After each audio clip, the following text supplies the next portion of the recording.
Hey Gabrielle, how are you?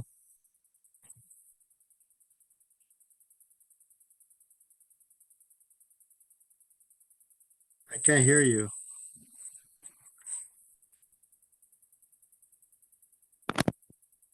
Now you can hear me? Yeah, I can hear you now. How you doing? I'm good. I'm good. Yes. I'm getting ready to start the new beekeeping season. Oh, nice. Mhm. I saw your videos. You were doing hive checks and cleaning and all that. Yeah, we're getting back to the season, right? So Yeah. we'll see how my bee survived, so which is good. But the Oh, yeah. colonies are very weak. Uh-huh. Uh-huh. Yeah, I lost two of my five hives. Okay. But I lost them very early, basically end of the fall, because in January when I went to do the oxalic acid dribble treatment, Yeah. I found two dead and three alive. Now these three are still alive, which is good because I can split them and Nice, nice, nice. Yeah. yeah, I found that there's a lot of mites this fall. yes, yes.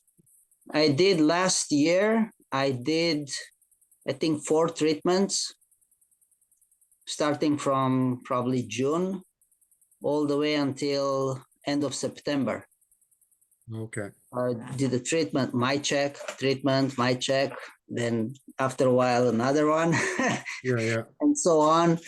But what I noticed is that I couldn't get the number of the mites very low. I Yeah. always had, let's say, 1.5%, something like that. Okay. Yeah, so I'm like, if I get to two, I treat. But now I think I'm gonna treat earlier. If I get to one, I'm gonna treat. Yeah, 100%. Treat, treat, treat, treat. Okay, I Yeah. think we got it's been 5 minutes after one, so Nika's on here as well. So uh we'll start the presentation. I want to introduce everyone to Nika Bengal, all the way from Slovenia. And Nika, I'm gonna share the screen so you have control. I think I did it. Can you see Okay, me? there you go. Yeah, we can see you. Okay. Um, share screen. Yeah.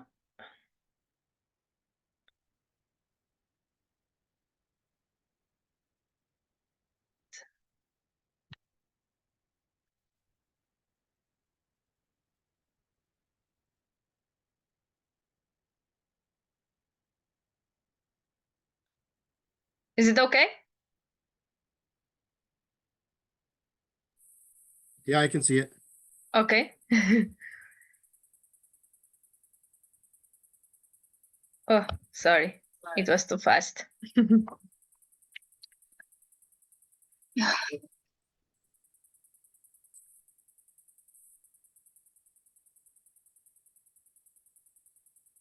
Okay, I can start. Yes, you can. Please. Okay. So hello to everybody. I'm Nika from Slovenia. Today I'm gonna speak something about Slovenian beekeeping and of course something about apitherapy. If you have any questions, maybe it's the best if I answer at the end of our presentation. First of all, I want to tell you I'm not a native English speaker, so please don't um, don't punish me if I'm not gonna be a very good speaker. But I will do my best. I'm a beekeeper for 15 years now. I'm near 40 years old, and I'm nationally certified beekeeper and apitherapist. In this time, during my beekeeping, I became actually upset because I couldn't find any book on apitherapy that would be intergenerational, so that it would be introduced um, to public, not only to adults, because in apitherapy there are a lot of let's say researches, analyses of bee products, and how to use them and so on, but there was nothing written about apitherapy for general people or even for children. So in this time it came to my mind to write a book. So I wrote the first intergenerational book on apitherapy, which is called The Secrets of Miss Honeybee. And subtitle is like the use of beehive products through the story from everyday life. If you will have any questions, here are my my data, and you can always send me an email, or you can contact me on Instagram or Facebook or something if you will want to know more about what I do here in Slovenia. Okay, so first of all, I want to tell you where, or no, not to tell you, but maybe if you could see these beautiful pictures of our country. We are, let's say, in the middle of Europe, but more to the coastline, exactly on the Mediterranean Sea, Adriatic Sea. But we are more known of forests, lakes, rivers. We have very good wine and like a lot of cultural heritage. So we are a country in European Union on the north of Mediterranean Sea, Adriatic Sea. At the same time, we are the very south of Central Europe. On our west side is Italy, on the east side is Hungary, north is Austria, and south is Croatia. Our capital city is Ljubljana. Our highest mountain is Triglav, which is 2,864 meters above sea level. And we are one of Slavic languages, and we are special for using of double, not only singular and plural, but we also have double.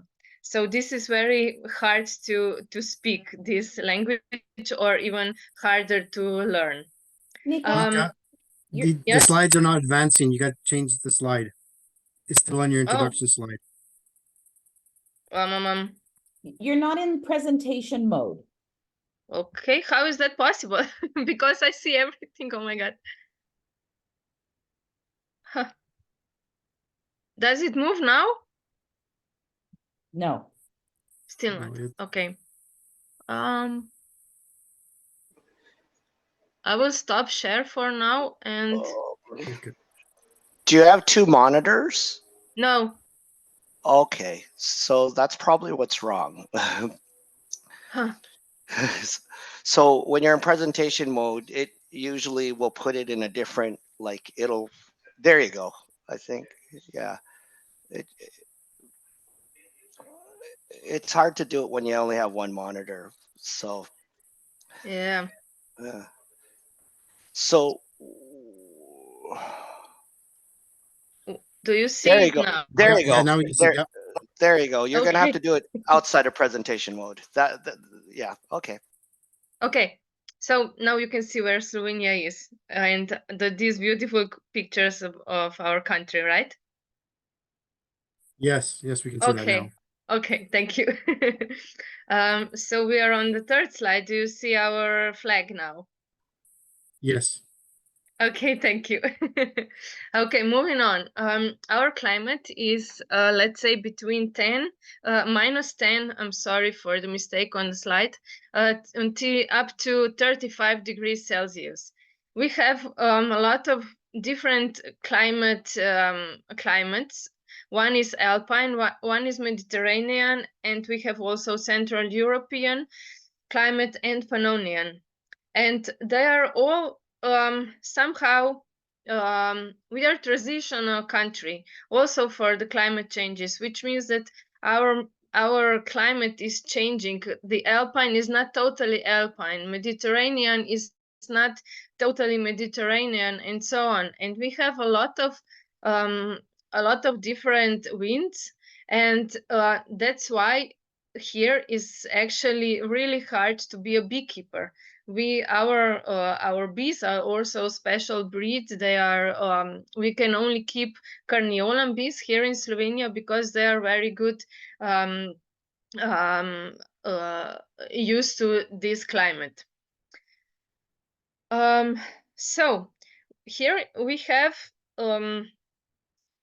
Slovenian Beekeeping Association, which is let's say in this association is more than 200 clubs of beekeepers or smaller associations from all these villages around Slovenia, and actually we are all connected in one association. This year, or the previous year, I'm sorry, in 2023 and 2022, we had a lot of floods and fires, etc. So these are all problems that are happening nowadays with our bees, with our beekeeping. So in the left picture on the top, you can see there is a track of with bees, and it was so big flood that all these bees died. The all that were on the first floor of this tractor. So here is also a man who's planting trees, and another picture is with a lot of people with buses in the background, which were organized by Slovenian Beekeeping Association, especially for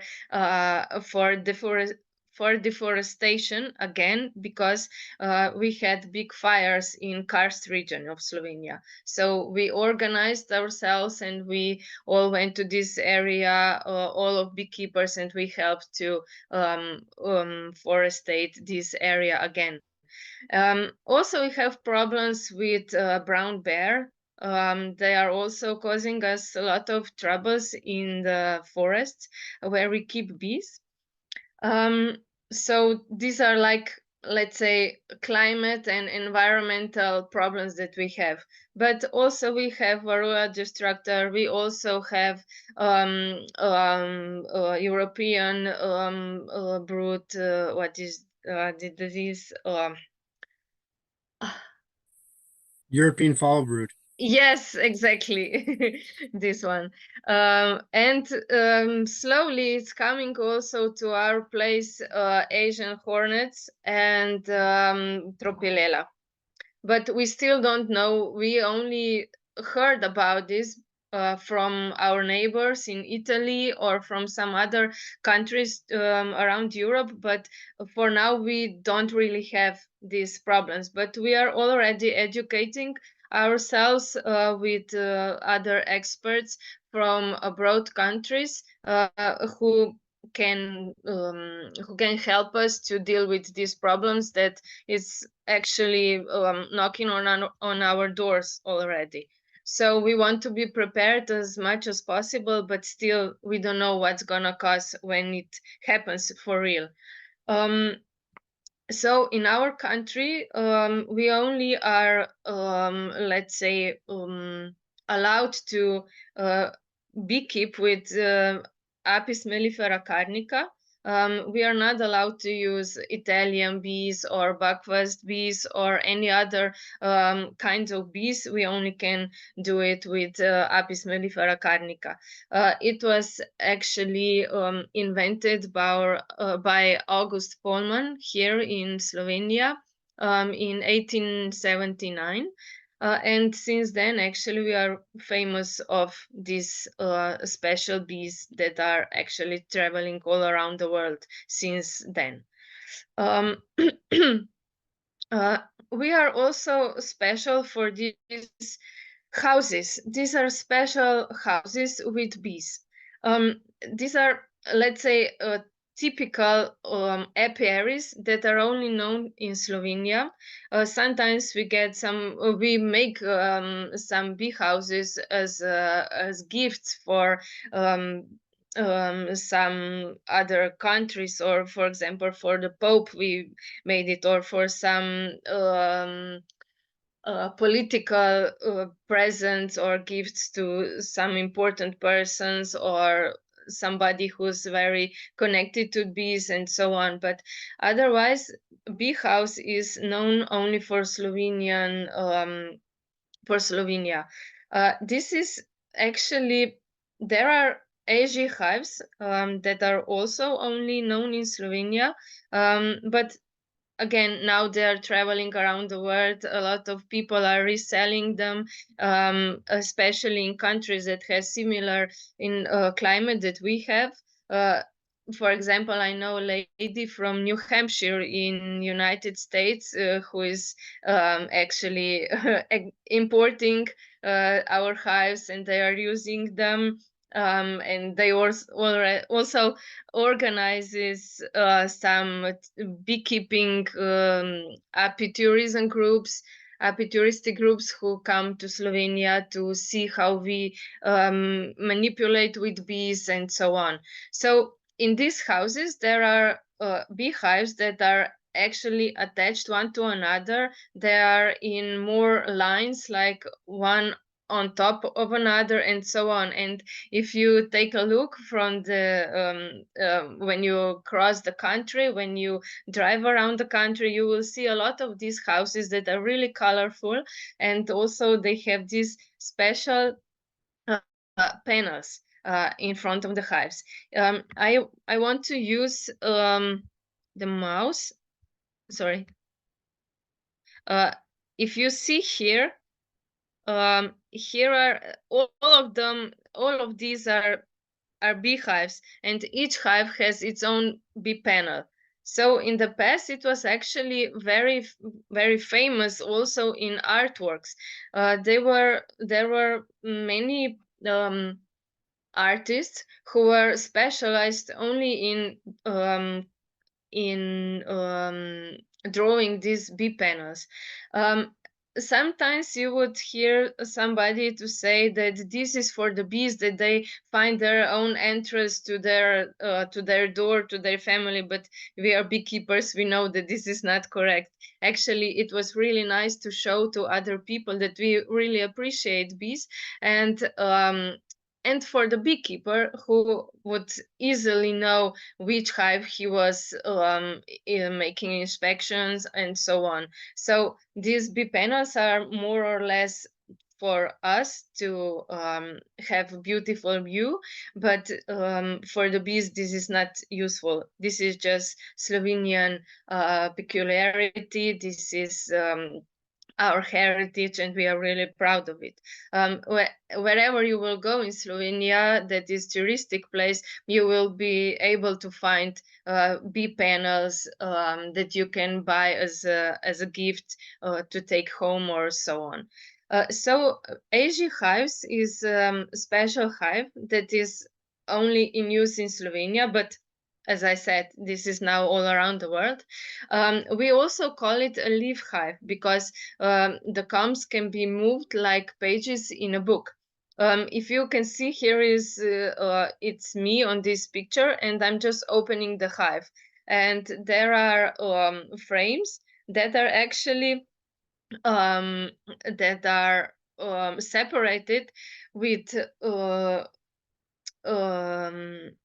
queen excluder, and we have hives that have two chambers. One is on the floor, this is brood chamber, and upper one is honey chamber.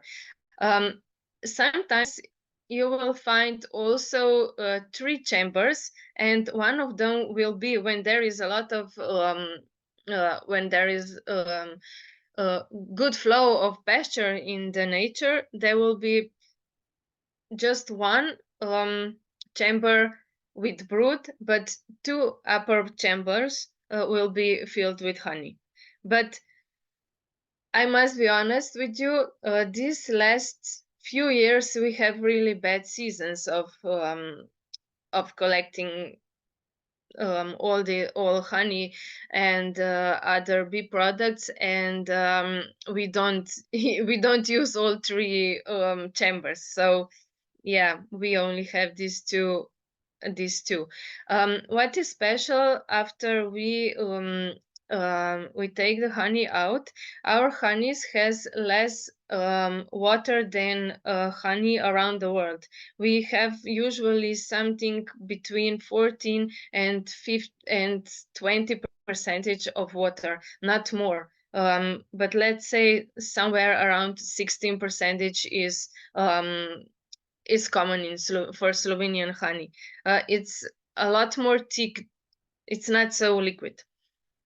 Because in our hives, bees has this possibility to ventilate to ventilate the water out more easily, and also we have this wind, which is, let's say, all the time present here. We call it alpine flow. So the bees needs to handle with this flow. So yeah, this is how we work with bees. Yes, I wanted to say, but you already know, here on the picture here are our bees, our Carniolan bees, and these are, you will see during my presentation, there are a lot of pictures that are from the book that I mentioned that I wrote. So I was gonna use all these pictures to have this presentation. If you have any questions now about beekeeping, I think you can ask me. Otherwise, I will go slowly to apitherapy. Are there any questions, or we will have questions at the end? I think we'll save the questions for the end. Okay. So about apitherapy, I don't know how many of you are apitherapists, but here in Slovenia, we are actually a nation who has a lot of apitherapists. We are 2 million nation, and we have 360 therapists already. Not all of them are certified apitherapists, nationally certified, but all of them need to attend a special course, which takes time, about a year and something and few months. So in this course, you get to know all the bee products, the bees, how to manipulate with bees. You get not only basic information on using bee products, but also some medical insight of some cases.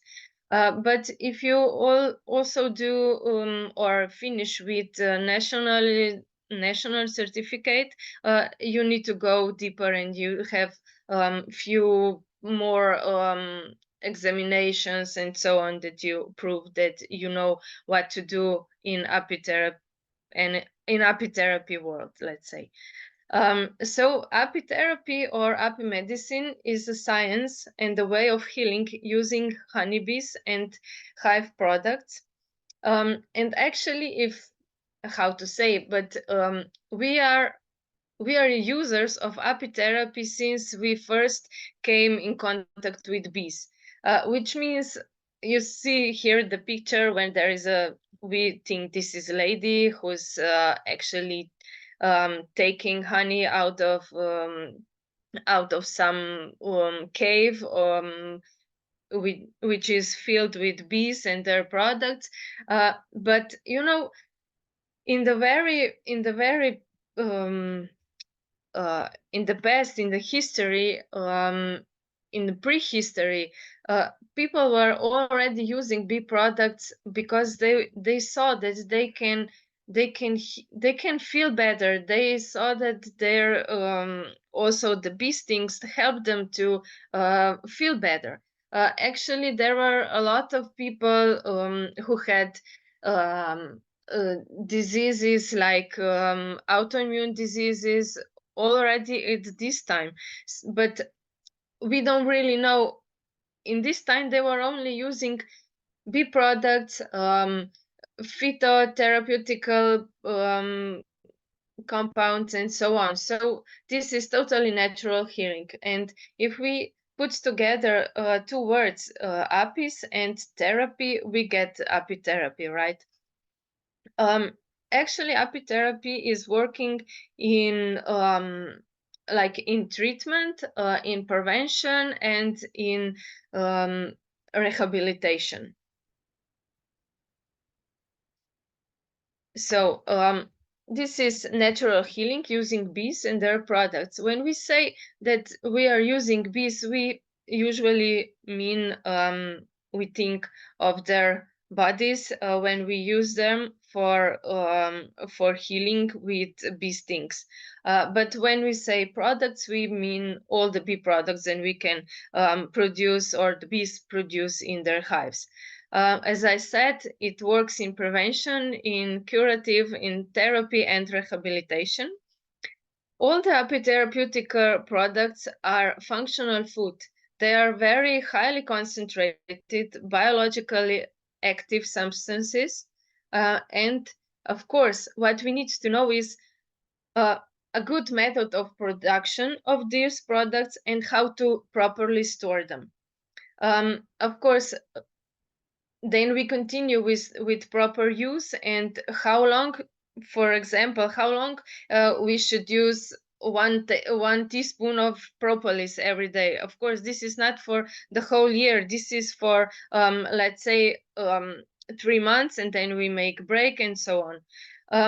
So the therapist is somebody who needs to know how to advise how to use these products.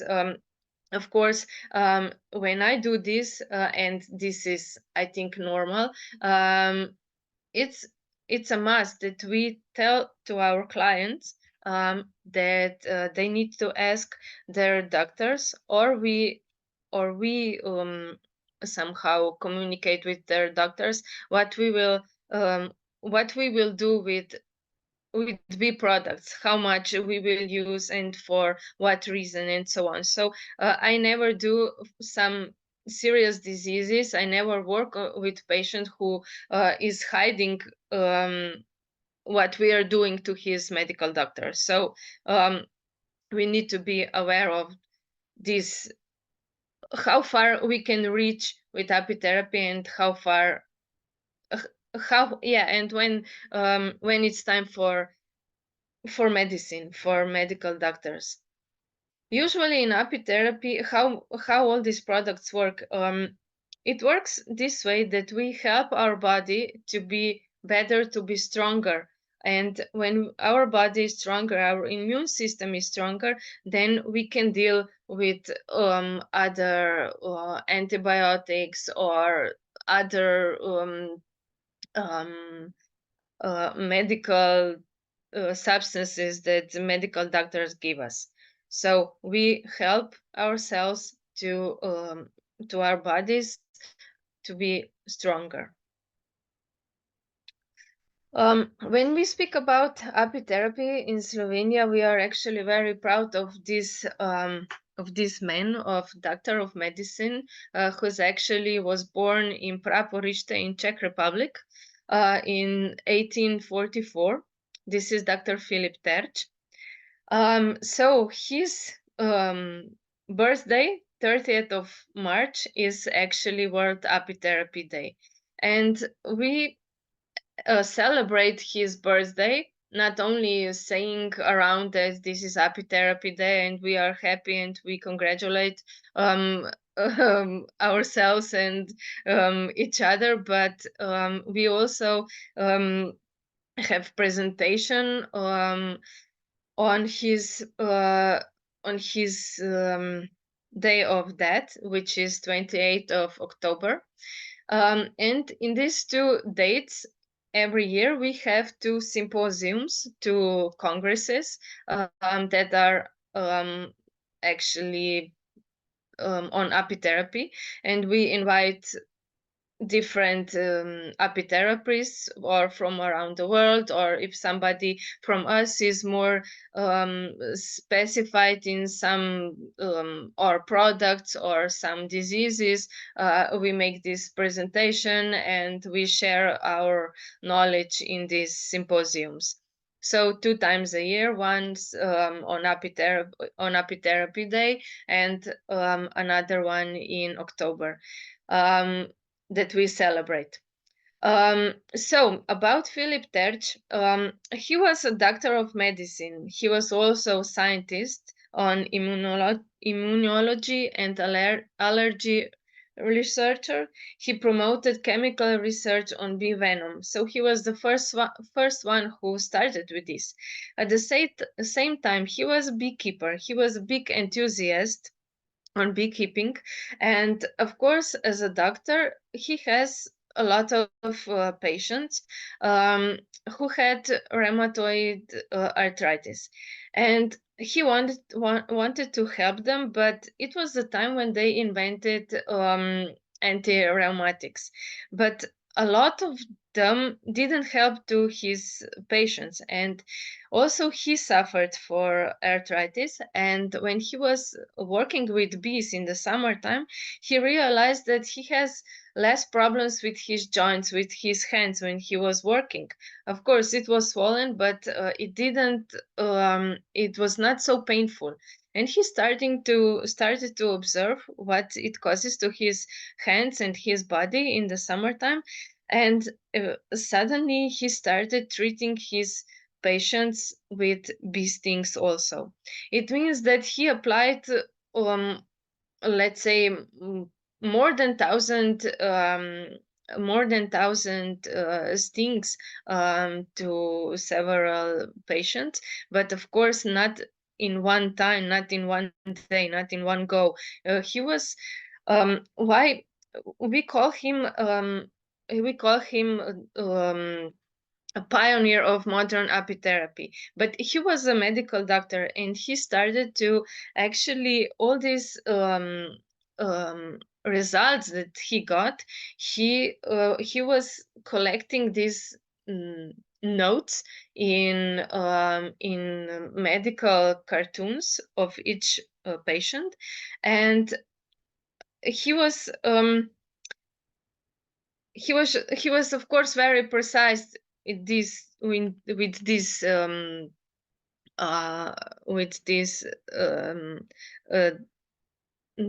storing the database of each person, that he wrote also an article in Vienna medical or scientific magazine, and he explained 15 cases of healing different patients of arthritis that were totally healed at the end. Of course, a lot of doctors were smiling at him, making jokes and so on, but still he knew what he was doing. At this time, he stopped with all these researches. He didn't want to show off anymore, but he knew what he let's say invented. We know he didn't invent, but he explained, and he collected all this information and all the procedure of how he was helping to each person, each patient. So we are really thankful for him that he was actually living in Slovenia, in a city of Maribor, where he also died. But now we are in Slovenia. We are working on building new apitherapy center that is gonna have his name, like it's gonna be Apitherapy Center of Dr. Philip Terč. So we are really thankful, because these were starts of apitherapy here in Slovenia, and I believe also around the world. When we speak about apitherapy, we first need to know how our immune system works and when it breaks. When I say we have good immune system, I think we are in harmony with ourselves. We have quality nutrition, we sleep enough, we move in the fresh air, and if we don't do all this, it comes to some chronic diseases, to some pain, etc. And how we can help us with bee products? First, we need to know that when we speak about apitherapeutical bee products, it means that they are not heated, that they are not dried, and everything needs to be fresh, and of course, organic. It needs to be organic. So we can only treat bees with organic acids, etc. We cannot use, of course, any chemicals and so on, which is not good for bees. So this is why it all needs to be ecologically produced. So here is, of course, unpasteurized honey, fresh pollen and bee bread, royal jelly, propolis, wax, drone homogenate, and bee venom, and also beehive air, or we call it aerosol therapy. Here are these products that are all in pictures. I must tell you that I'm not one of those beekeepers who would get everything from grandparents or parents. I started on my own. My story went this way. Actually, I'm archaeologist, and when I stopped the study, when I graduated, I couldn't find a job. It was bad times, let's say, to get a job in when I finished faculty.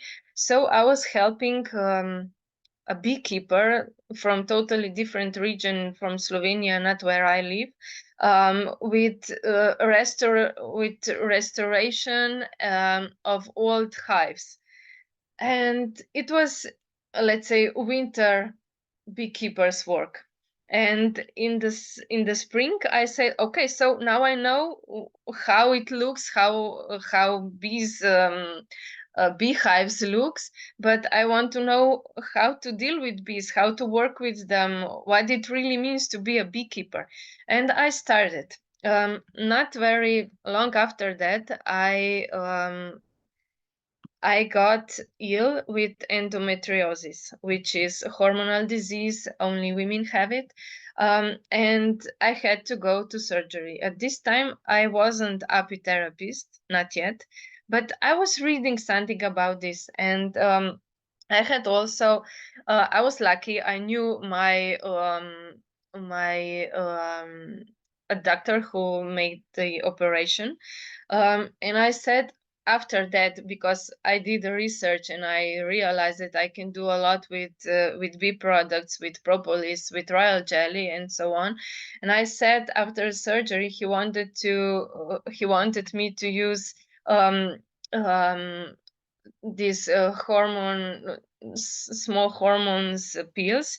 And I said, okay, can you please give me some time? I want to try some natural healing. And he was like, oh my God, Nika, not again, you and your natural healing. You're all natural. Can you just stop? And I said, please, can you give me 3 months? And he said, oh, you cannot do a lot of damage in 3 months. So, okay, do whatever you want, but we still have time after that I can give you synthetic artificial hormones. And I said, okay, thank you. So after 3 months, I was using royal jelly and propolis, and my hormones balanced totally. And when I came back to check with whatever he had to do, he said, okay, I cannot believe it, but if you still have a chance, you still can get these hormones. And I said, no, it's okay. We will see after 1 year. And it was okay for him and for me. And actually, I totally healed. Before that, before operation, before taking royal jelly and bee products, I had a lot of problems with anemia. I had some headaches and so on. But after these 3 months of taking royal jelly, I had never had better blood than I have now, and it's more than 10 years since then. So let's say I became a beekeeper, and first year I was helping to one of bigger beekeepers who had 300 or 400 hives. I was helping him, and he was also breeding queens and producing royal jelly, collecting pollen, and I taught everything. I learned everything from him. So then I started with my own beekeeping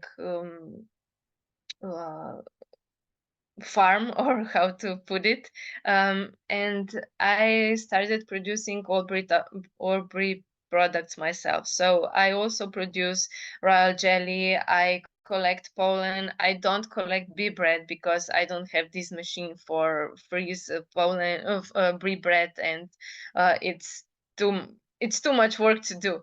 I use wax for different things. Also bee venom. I don't collect bee venom, but I use bees for treating people. I produce also drone homogenite and of course propolis. When we speak about honey in apitherapy, we need to know how much honey per day we can use. And sometimes somebody asks me, how much honey can I use per day? And I say, try as much as possible. So if you can take a jar of peanut butter or a jar of chocolate Nutella, Nutella, you can use it all, but if you try with honey, you will see you will use maybe 3 full spoons, but not more, because when it's enough, and the body will say, okay, I cannot handle anymore, and this is just enough for you for today. Which honey? Because all the honeys are not for the same usage. We have a lot of different sorts of honey here.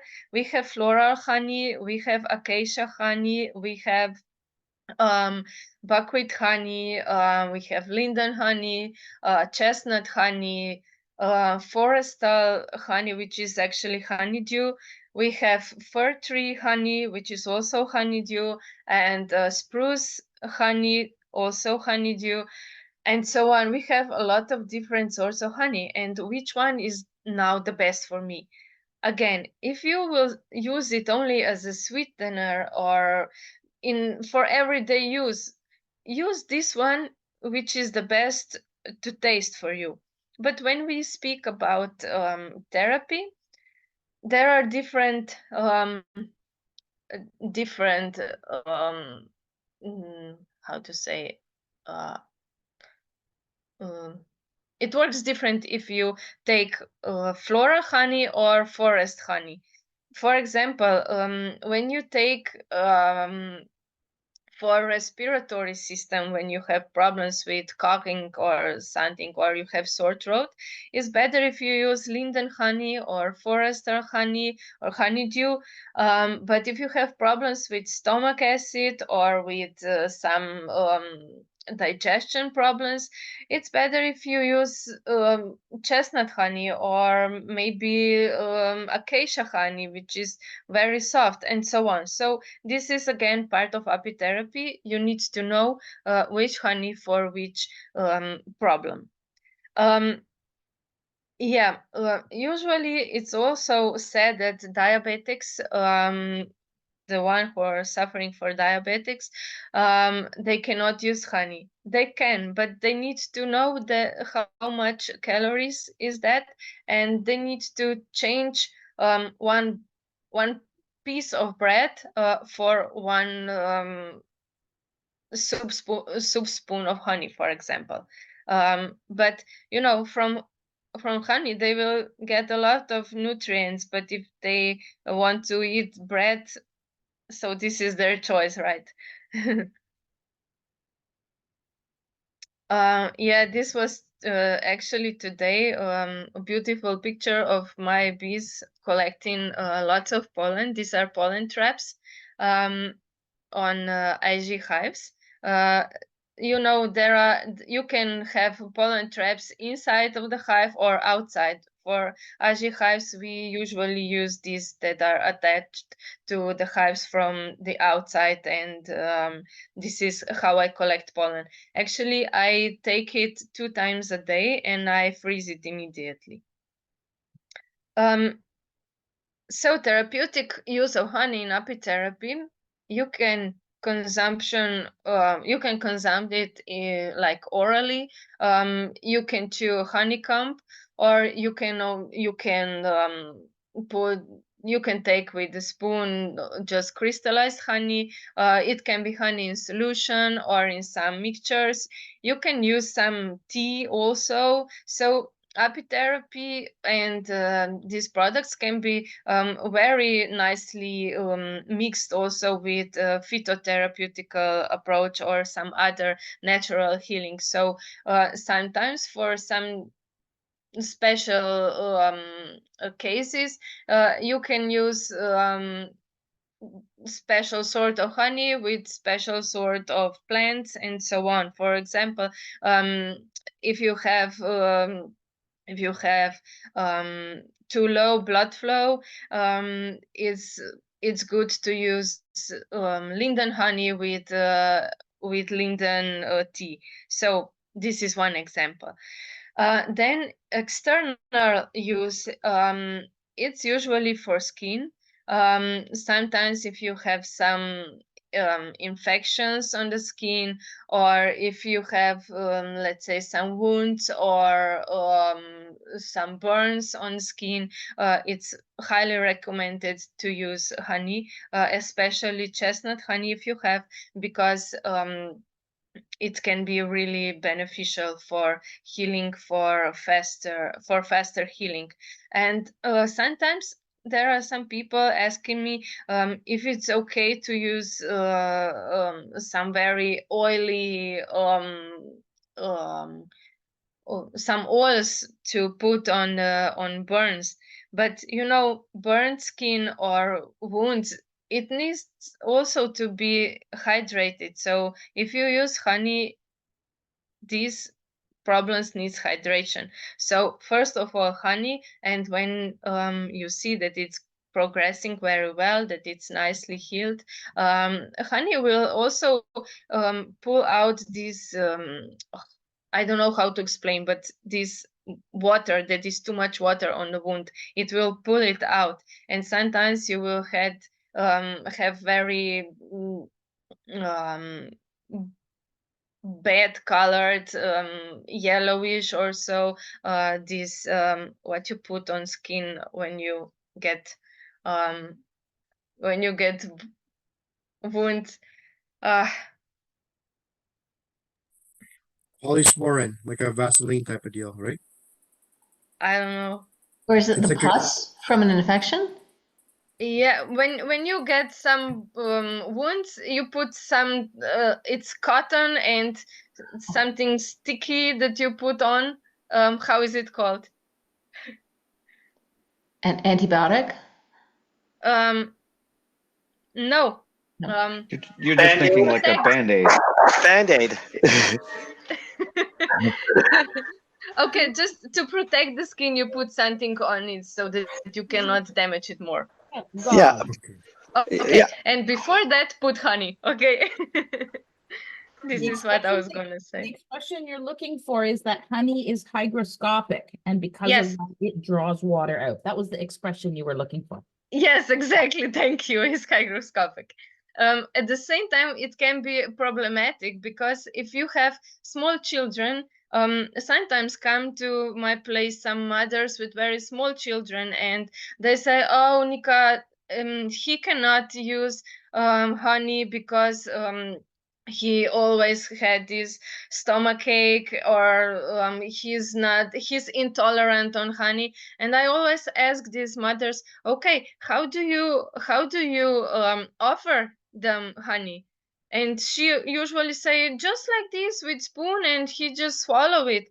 And then I explain again this hygroscopic effect of honey, because it becomes very thick and very hard to digest for these small people, of course, that usually don't drink enough, right? So I always say that honey is perfectly used in water, especially this effect of I'm sorry, of honey that is antiseptic, is because it contains also hydrogen peroxide, which means if we want to uh, I'm sorry, I'm a little bit I'm a little bit Hydrogen uh, peroxide is an antibacterial.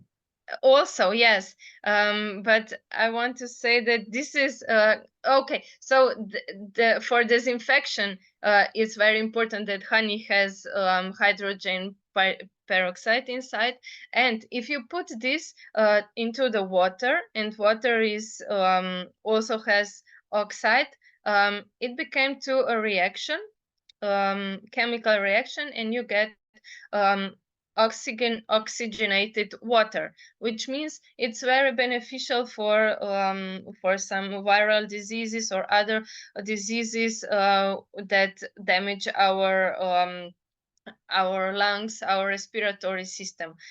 So let's say that in this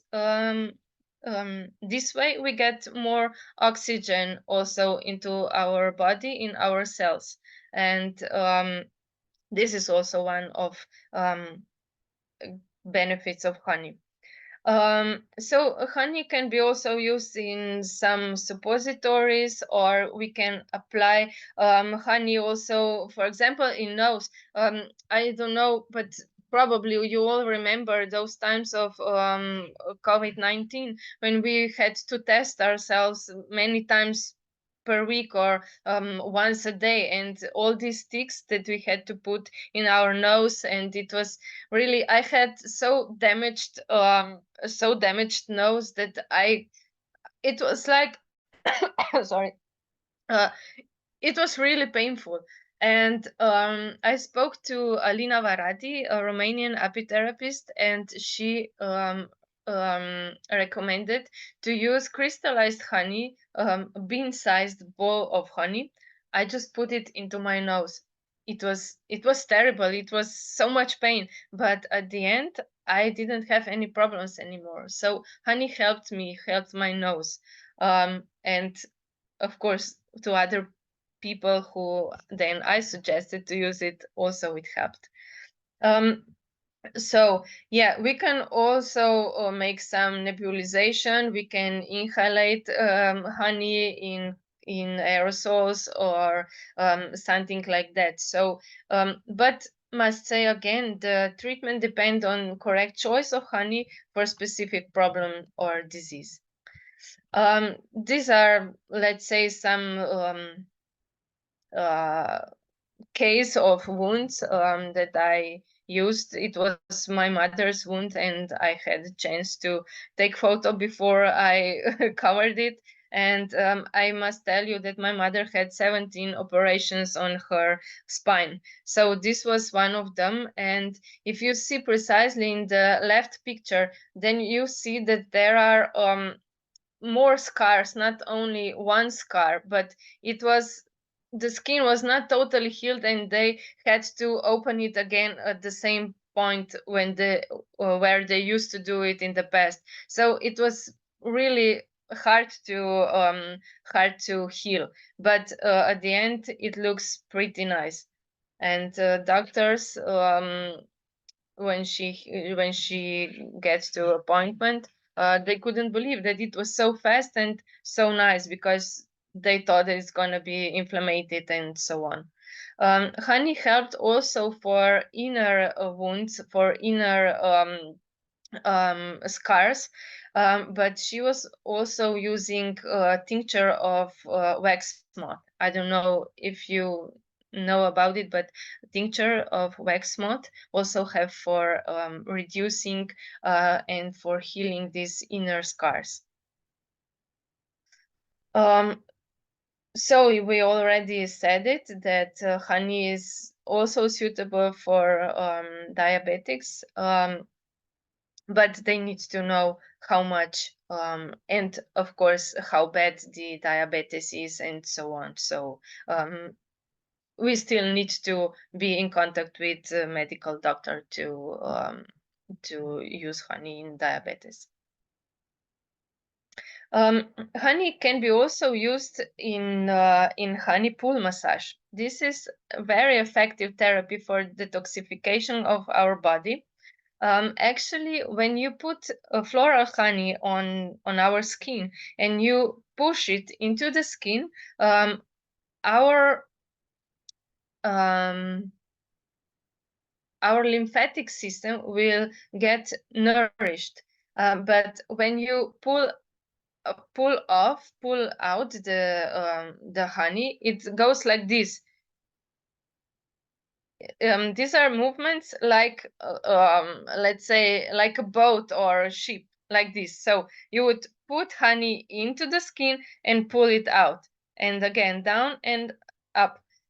So when you pull it out, you get in these residues, you will get heavy metals, toxins, and also cholesterol from our skin. Somebody said once, okay, but cholesterol in the skin is actually healthy.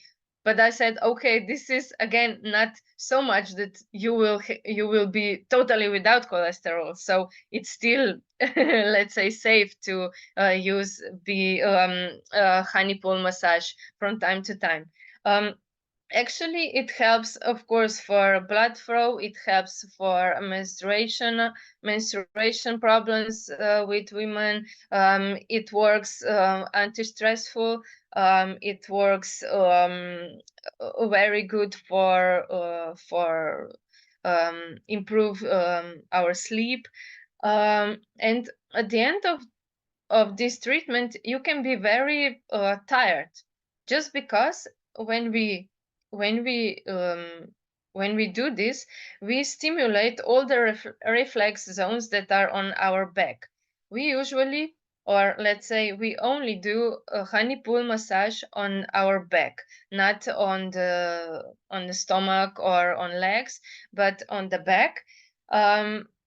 Because we want to stimulate lymphatic system, and we don't have lymph nodes on the back. So let's say that on this part of the body, the lymph is a little bit lazy, and this is how we help our lymphatic system to work better. And of course, it helps our body to clean ourselves and to start healing itself. So this is also one way of using honey. Also must say that honey, floral honey, in 85% contains the same ingredients as our blood plasma. So this is why it's really nutrition for our body and for our lymph system. I wanted to also say, usually in Slovenia, as we have these beautiful bee houses, we use it for we implement this kind of treatments in bee houses, which is very no, this way. The therapist usually is totally quiet during this kind of treatment. First time when we meet, we explain what are benefits of this massage, of honey, and so on. And then during the massage, we are totally quiet. And the person who is there get the chance to listen to the bees. And the bees with their special vibration and their the voice or the noise that they are making are also helping us to calm down, to release of stress and so on. And this is really beneficial to do this kind of treatment in a bee house, in apiary. At the end of the therapy, we or let's say a lot of bee houses has also a bed that is filled with bees, with frames with bees, with colonies. And after the massage, you will go there to lie on the bees for at least 20 minutes, but not more than 20, because in this time you get a lot of benefits from the bees' vibration and their sound. But after 20 minutes is enough for you and enough for bees, because you know all the moves and the noise that we make, it's all disturbing them. So we need to respect also their life and their natural rhythm through the day. So we never recommend to lie on the bees more than 20 minutes, because this is, let's say, this it's respectful usage of them. Oh, I didn't translate this, but this is beeswax. You know, beeswax is produced by young bees that are not older than 12 or 17 days. But sometimes, if it's really necessary, other bees can produce beeswax too, but if they have these needs. These are on this picture. You see it. This is me with a jar of beeswax and honey. These are honey cappings. I usually put inside also some propolis in powder, and then I mix it. In 2017, I applied for like a Kickstarter or something like that. We had the project in our municipality, and at the end, I won the competition with this beautiful chewing gum, which is made of honey and wax, actually. They wanted me to fill all the shopping malls with chewing gum that is really healthy, that also the small children can chew it and it's not dangerous if they swallow it. Actually, it's beneficial if you swallow beeswax. You know, when you swallow it, when it goes through our digesting system, it works like, I don't know if you use it. We use in Slovenia clay. We put it in water, and then the next morning you drink only water, not clay. But this water will suck toxins out of intestines. So the same way works wax when we swallow it. It sucks all these heavy metals and toxins out of our digestive system. So also it helps against caries, it helps with bleeding gums and so on if you chew it. So don't throw it away. Always use it for something, not only for honey liqueur. We do this too, but still, as I started to be an apitherapist, I never use wax cappings for honey liqueur or meat or something, but I always use it for chewing gum. And there are a lot of people coming only for this. I have really good result with the lady who had parodontosis for, I don't know, I can say all her life, but after she was chewing this chewing gum with wax cappings, it's gone now. My father-in-law is a dentist. Actually, he's professor on stomatology on faculty, and he usually recommends these wax cappings for some kind of diseases in our mouth. So take it into account and try to use bee wax and honey. Okay, so what we can do also with wax, we can put it in, we can melt it, and after that, usually I use something. How to explain? You see this picture with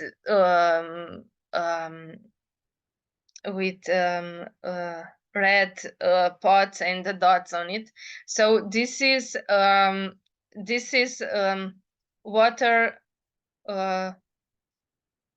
boiling water in the lower one, and on the top of it is melted wax. So I put inside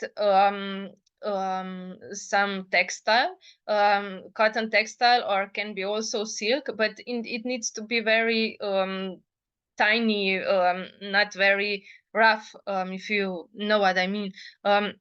And sometimes you can add also some kind of essential oils, and this textile filled with wax at the end, you can put on the chest when children are ill, where they have some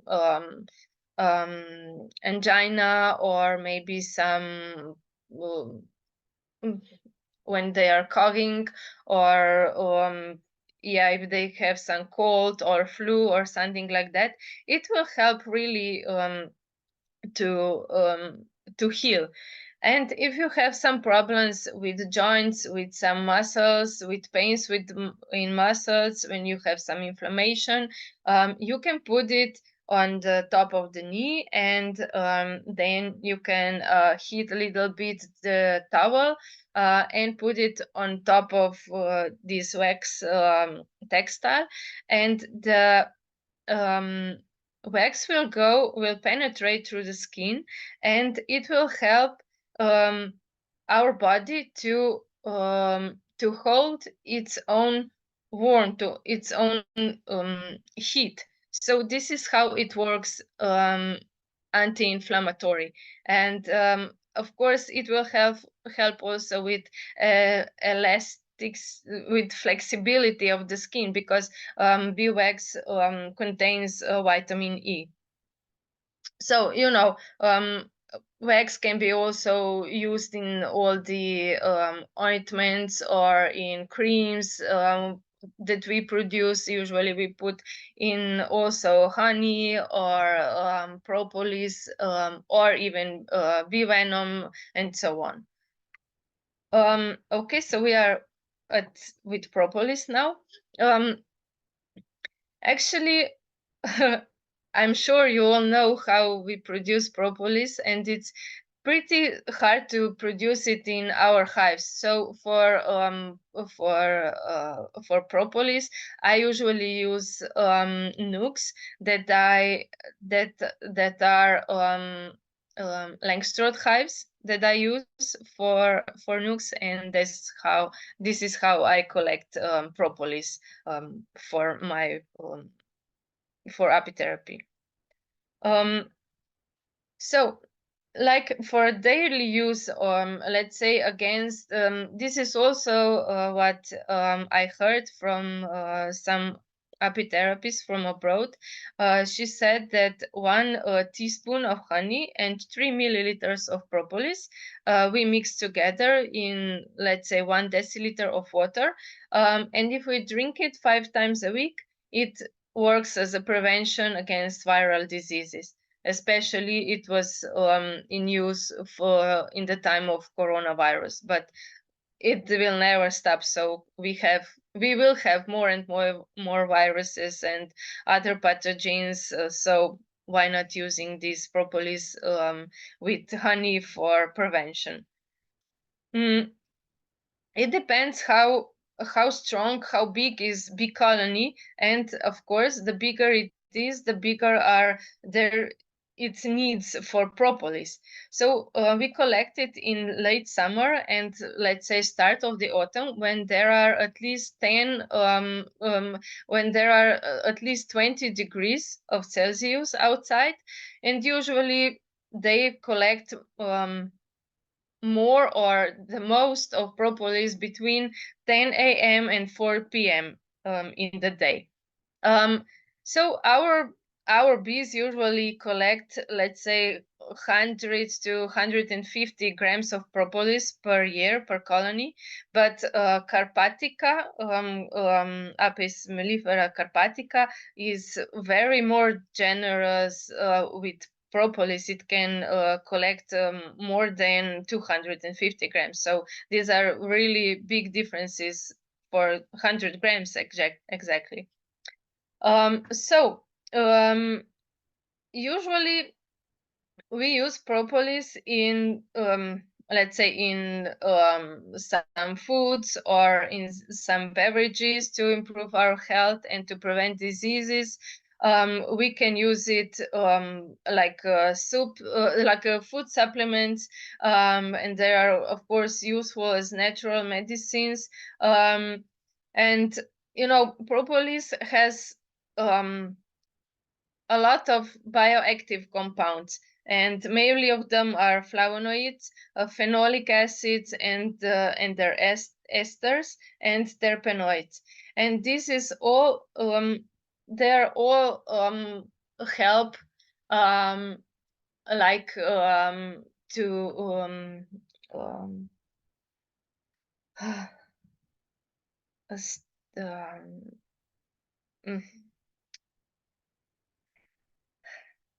I don't know how to explain now. I'm sorry. I will come back later to this topic. Okay, not to. Yeah, these are forms of use of propolis. Sometimes there is on the upper picture there are creams that I produce with propolis and wax, and I use also some oils. Sometimes it can be coconut oil, or it can be olive oil, or jojoba oil, and so on. And then we make it for like a balsam for lips, or we can use it for wound healing also.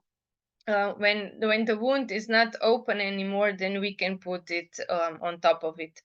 Then we can make suppositories. This is the second picture.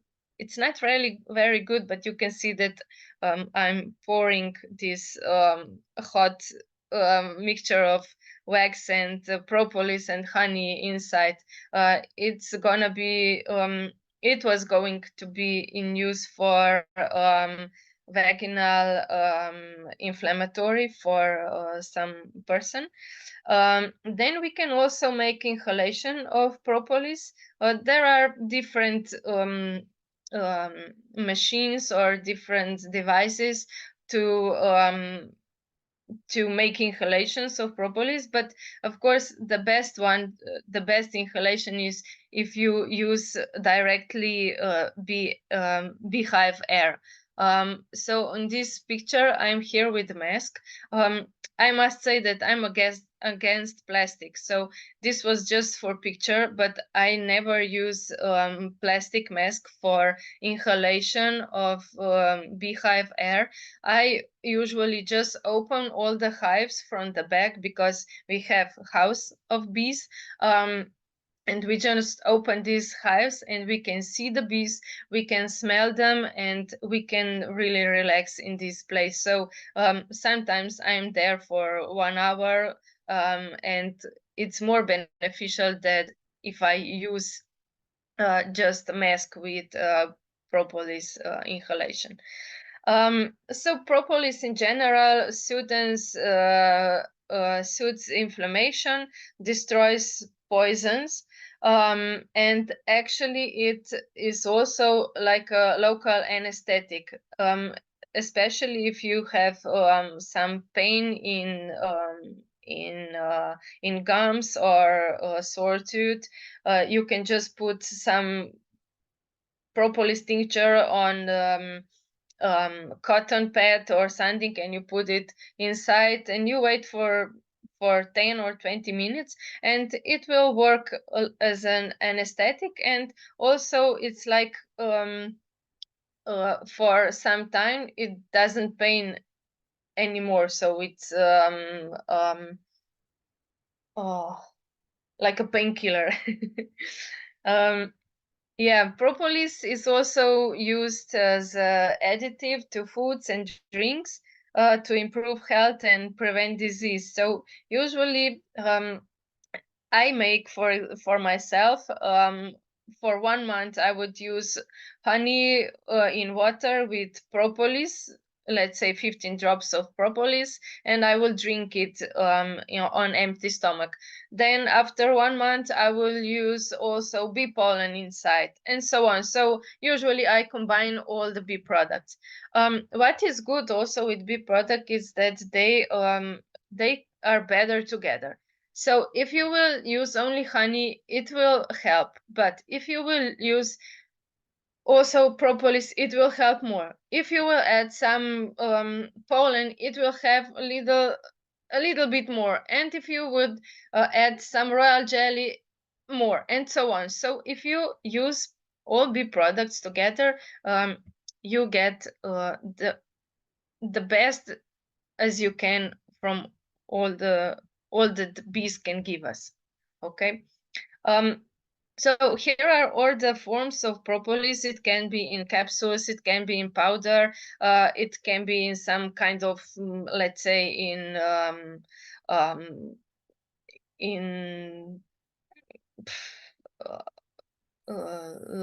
like chewing Pellets. gum or something like that. Sorry?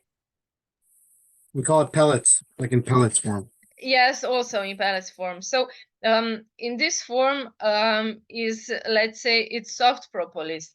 And if you have, for example, on the foot, when you have this, we call it, you know, when it's very hard to, or some kind of viral infections on the skin. I don't know the name, but it's painful and it's very thick, and sometimes it can be on our on hands, or sometimes on feet. But if we just put some propolis on top of it, we must wash our feet, and then we put directly on top of it soft propolis, and we cover it with plaster, and we go to sleep, and for 3 days we don't move it. And after 3 days, if we put it off and the propolis didn't, let's say, reduce it or melt it, we just repeat the procedure, and we repeat it as long as it takes. But it's not painful. It's not painful, and usually these are viral diseases of skin, and propolis is very, very strong antiviral properties it has. So this is how also it works if you have propolis in this soft propolis in different forms. Okay. Oh, so here we are now with pollen. As I mentioned, I collect pollen 2 times a day. I have 2 different kind of, let's say, a bag or something like that. And when I collect pollen, I just take the one that is full with pollen. I just take it off and I put a new one on it, and then I take it home. I clean it myself with hands, and then I freeze it immediately. It's in 1 day I would collect it 2 times, and this is how I get really fresh pollen. When you will dry pollen, you will kill 70% of its healing properties. It's not totally wasted, but still 70% is a lot. And in pollen we get let's say we get all the basic nutrients that we need for our body for daily consumption, for our body to work through the day. So it contains proteins, carbohydrates, organic acids, vitamins, and elements in traces, hormones and so on. And it's really beneficial for PSA for men. We usually say after 40, every man after 40 should use pollen to protect himself against prostate cancer. And what is also important, the bee products are all live foods. They are bioactive, and they contains a lot of enzymes. So this pollen pollen granulate, pollen ball has something similar than cellulose layer around it. And if we want to digest it, we need enzymes, and those enzymes are in honey. So we always need to use it with honey, and to add some vitamin C, because usually we put some lemon on it also, and the vitamin C will also help to somehow digest and to break this layer of cellulose. And then of course we need also our bacteria that are in our digesting system to break these balls. And this is how we get to all these nutrients that are in let's say in one specific pollen granulate. Sometimes we use it also for children. For example, it's very nice to see if you put it on some fruit, or on pancakes or something like that. But we always speak about fresh pollen in apitherapy, never with dried. Sometimes it's even better if you use bee bread, but as I mentioned, I don't produce it because I don't have time and I don't have this device to take it out. So I usually use fresh pollen, and I make also some kind of mixtures with crystallized honey. I never do actually this cream honey because it's waste of time and waste of honey. I just scratch it out of the jar, this crystallized honey, and it's even better because it's not leaking. So I would say crystallized honey, fresh pollen, propolis in powder, propolis in tincture, propolis on water basis, and royal jelly in raw form again. And then I mix it together. And again, what are depends on what kind of diseases somebody has who come to see me. Then I usually make special mixture for each person. So I have some products that are let's say in common use for every day, for improving immune system, but usually I'm producing for each person, for them, for different diseases, different mixtures. Yeah.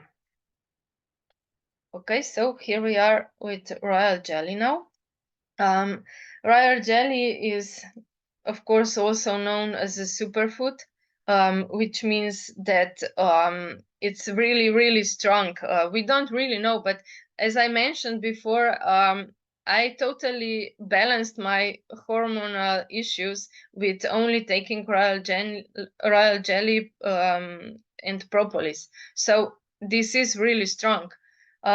We can say that the most important component of royal jelly is 10-hydroxy-2-decanoic acid, which is only present in royal jelly. It's not in any other foods around the world, but only in bee products. So this is very important.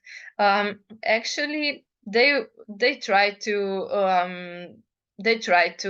make artificial royal jelly, of course, but if there is written how much percentage, how much percentages of 10 HDA it contains, you will see whether this is the real royal jelly or not. It can be in raw form, which is the most recommended. What is important, this is really hard to collect it, because for 1 jar of royal jelly you need to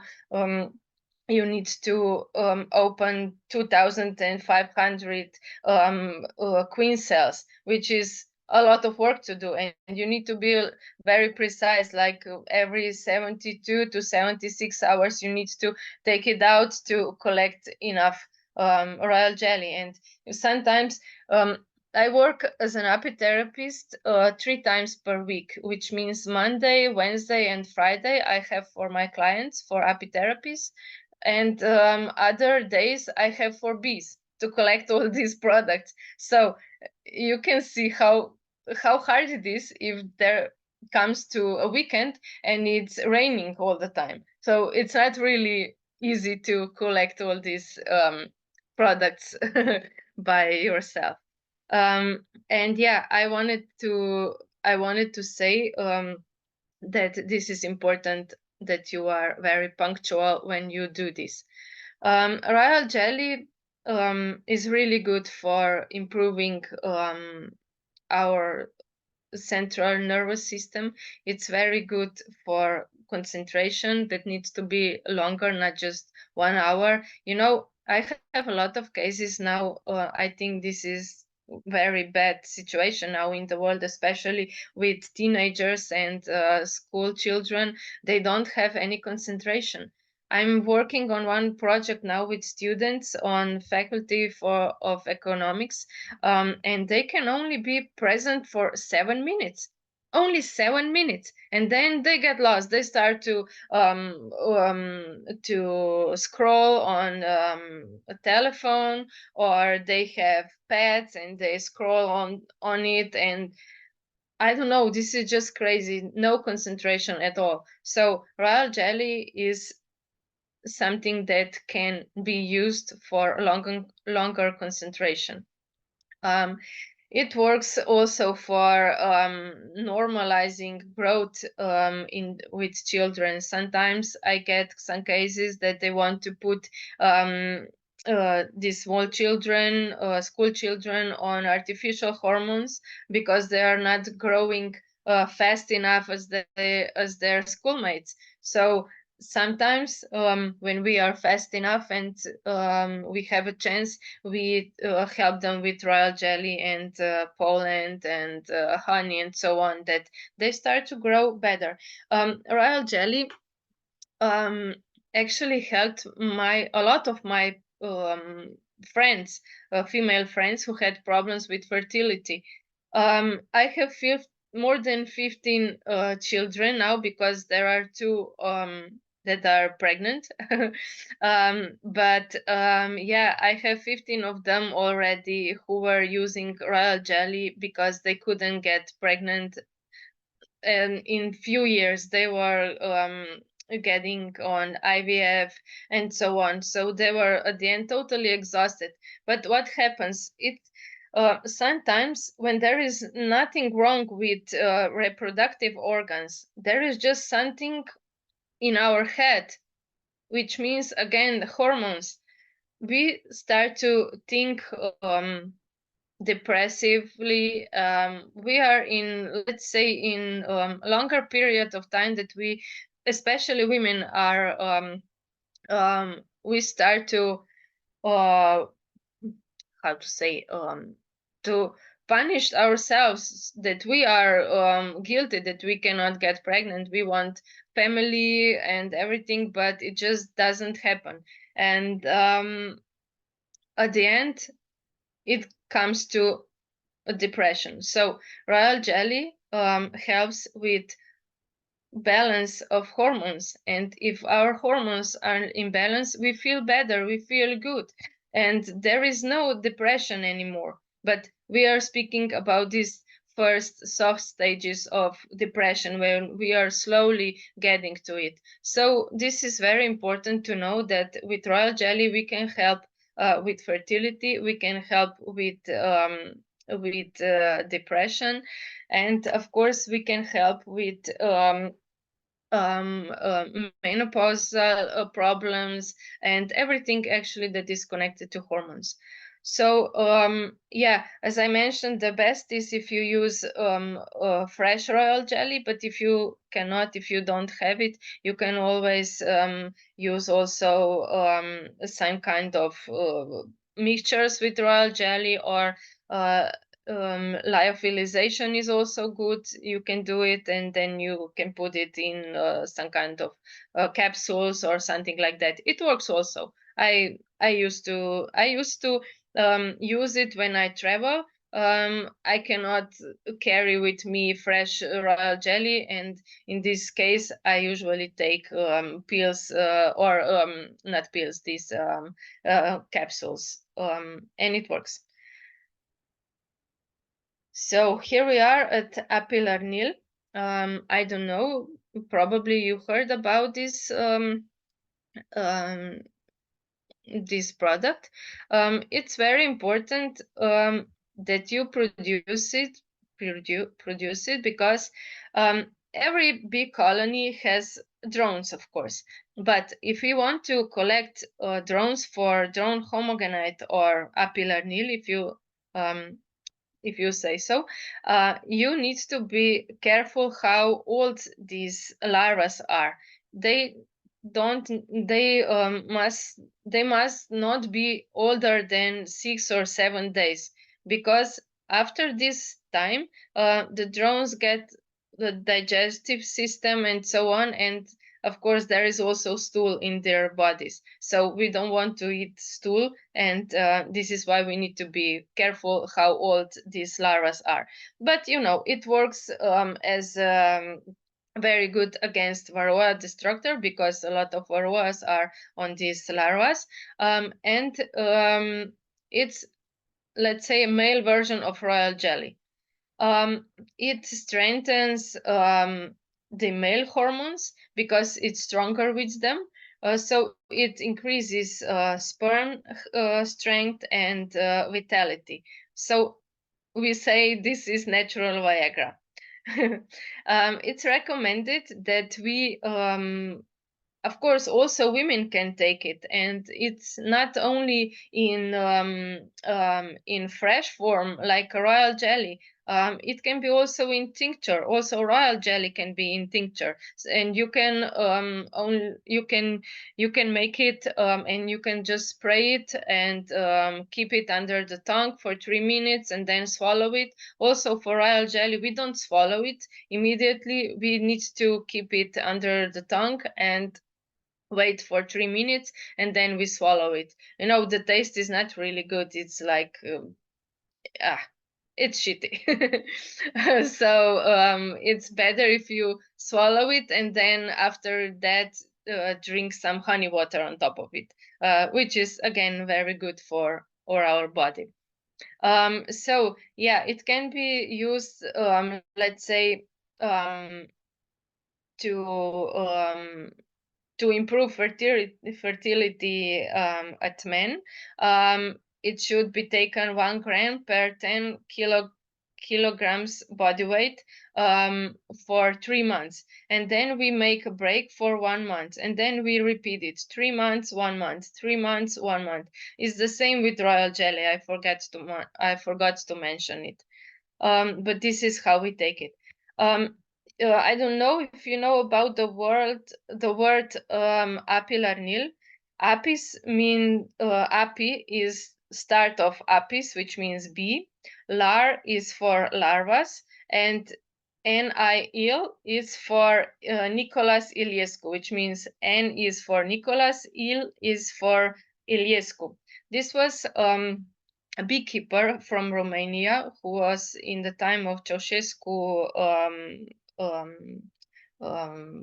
in Ceausescu's times, and he was actually working with bees, and he was throwing away these drones to the neighbors chickens and ducks, and those chickens suddenly had a lot more eggs, and they were more productive, more reproduced and so on. And he started to observe this, and at the end they came to let's say new product of bees, which is called Apitherapy, and now we call it drone homogenate. So this is, let's say, a story behind drone homogenate. We came to bee venom. Yeah, well, the bee venom is, of course, the most dangerous of all the bee products. It can provoke a really hard allergic reaction. In the worst scenario, it can be also death, because we can be very allergic on bee venom. It's never for the first time when we get stung. It's always the second, the third, or I don't know, the which time that we got stung by a bee or other insect that we became allergic to. It's not actually, we are in Slovenia, we are working hard on this research of allergy, why somebody is a beekeeper for 50 years, and after, I don't know, after 50 years in springtime, when he gets to bees and he starts only to, let's say, to observe them when they are flying out or they are not, how the colony survived the winter, and he got stung by a bee, and he doesn't come home. So what happened? And eventually they find him dead, lying on the floor, and at the end we know that it was anaphylaxis. It was allergic reaction, and he died because of because of one bee. So it can be very problematic. We don't really know what happens, because if we are not allergic 50 years and then we get only one sting and we die, this is something happening in our body, in our genome, or something here is problematic, but we don't really know. So we always need to be very careful about bee venom, and this is totally illegal to do bee venom therapy if there is not also present a medical doctor, because we have this problem here that we cannot use EpiPen injection, adrenaline injection, if we are not medically educated somehow. So what we do, we go to Austria or Hungary and we buy it, because we are very famous now, because we invented World Bee Day. We have World Apitherapy Day. We have a day for planting melliferous plants for bees, and we invented also apitourism, which means we get a lot of tourists. It's not really important if we get some people who come to treatment with bees, but it can be like I don't know, somebody who's just stopping by and observing our bees. We are we are working very hard on this recognition of the bees around the world, and our beekeeping is also a way of life, and this is on the list of UNESCO heritage, and so on. And we are doing everything for the bees, and we get a lot of people to see our bees, but we are not allowed to carry this adrenaline injection. And sometimes it can happen, and it happened also to me when I had some tourists who were observing my bee house. there was a man who didn't know he was allergic, and yeah, he collapsed, and I had to call a medical doctor, and I had to tell him that I'm not a doctor, but I do carry EpiPen injection. Shall I use it? And he said, yes, use it immediately. And I said, I repeat, I'm not a medical doctor. Are you sure I can use it? Yes, use it, and we are on our way. So I actually needed to call an ambulance. That they came, and I need to get this proof from them that I can use injector. So this is really, I don't know how to say, it's crazy, but we are beekeeping nation, and we are not allowed to use these substances that can actually save someone's life. So yeah, bee venom can be really successful in treatment of various diseases such as Lyme disease, multiple sclerosis, arthritis, some pains in joints or muscles, or even it can be very strong in against cancer diseases and so on. But again, we need to work together with medical doctors. So what I do, I'm connected with medical doctor who would prescribe a protocol for somebody, and then I will be treating with bees. But this is this connection with medical doctor. I'm not allowed to do it just by myself. I always need his protocol or this way. So there is also a question that I always get from new clients. Is it really necessary to kill bees when we use their venom? Of course, there can be in use bee venom in creams, in all the solutions and so on. But when we use bee stings, yes, usually the bees die, right? But I learned how to do it without killing the bees. So I use these tweezers, these two different tweezers. So the one that I'm holding here in my hand, you see this one that has also a little bee on top of it because she just landed on the on the tweezers. So I had this distance holder, or how to say it, that I usually measure for the wide of bee body, and then I grab her, and then you see here are pictures. I put her on my knee. This is me, these are my knees. I had a problem with knees. So I put her on my skin, and then I hold her with my hand here. And at the end, after 3 minutes, let's say, I use this another tweezer that is really, really precise. And then I pull her stinger out in the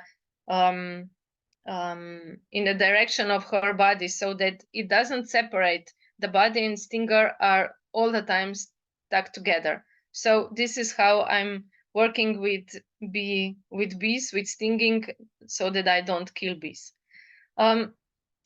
Now I'm trying to teach also other people. So I'm making courses about bee venom therapy, not killing the bees, and so on. This is, let's say, my specialty here in Slovenia. So sometimes when we are speaking about bee venom therapy, we can also say that this is apipuncture, which is similar than acupuncture, which means that we use some of acupoints or acupressure points. So sometimes I would combine those two, micro acupuncture and apipuncture, which means apipuncture, I use the whole bee and I hold her there. But if I want to make micro stings, micro acupuncture, then I would break her stinger. I will not, how to explain, if you grab a stinger and you pull it out, all the intestines will go out and she will die. But if you grab her, you hold her still, and you just you just break her stinger so that the intestines stay inside, she will survive. So this is how I use micro stings. And then I combine it sometimes. I use, let's say for this, here is on the left picture, there is a man who has multiple sclerosis, and he has some points where he feels more pain. And at these points, I will use, let's say, a whole sting, and I will go then directly on meridians, and then I will, in these parts, I will use micro stings. So this is how you can combine it. Then there is on the right picture, there is lady who has herpes on her chin, which happens every time when she is under stress too much. So it was actually last year when I was in educational training with Antonio Couto, a Portuguese, and we were helping this lady with micro stings. And she said it's more than 1 year ago, and she said that it didn't show up from this time. So she's healed with this herpes, which means that bee venom is very strong substance to kill viruses. Usually, before we start bee venom therapy, I expect from somebody, but I'm lucky I have this doctor that I work with. But first of all, we need to know that the person who's coming is not allergic to bee venom. So this is here on this picture in the middle, there is acupuncture point, which we use usually for make test sting, which means that we make it for 3 seconds and then we pull it out.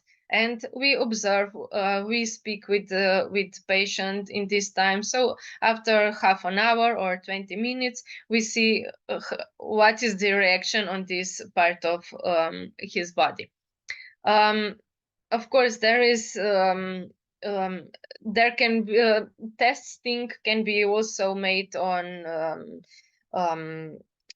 our hand or somewhere else, but this acupuncture point is very useful for do it. Okay, so this was apitherapeutical training also in Romania, when I learned how to use injections and bee venom in solution. So now when we have long winter, let's say from November until April, we don't usually open the bees. So that means that I have some clients who has chronic diseases, and they need to come every second day through the whole year if we want to get the results. And I must admit that somebody who has MS, he was coming all the season of bees, and then we need to stop for the winter. And he was calling me in January, and he said, "Oh, Nika, are the bees flying already? I really need some stings. Are you ready?" And I said, "Oh, sorry, we cannot do it until April, because if we start now and there will be snow again, what will we do?" So he needed to wait until the end of March, and then we started. So in these cases, it can be really good if you have a chance to work with bee venom in solution and to use in injections. But again, it needs to be, you need to really know how to use injections, and it needs to be under control of medical doctor. So this is only to show you that this is possible to use it. What is very important during the bee venom therapy, doesn't matter what we are doing, or we are healing elbows, or we have some problems with shoulders, or MS or Lyme disease, very important is to take care of detoxification of the body, which means I mentioned honey pool massage before, and it's highly recommended to use it 5 weeks, once a week. Like every Monday, we have on schedule honey pool massage. All the time, we need to take care of balanced nutrition. We need to consume all bee products in as many forms as possible, which means we breathe propolis inhalation through the night. We use all the bee products in different forms. We can drink honey water every day. We can use bee pollen. We use on these points where we get stings, we can help to recover the skin with some bee wax cream or something like that. And very important is also that we take at least 20 minutes walk per day outside. It doesn't matter what's the weather.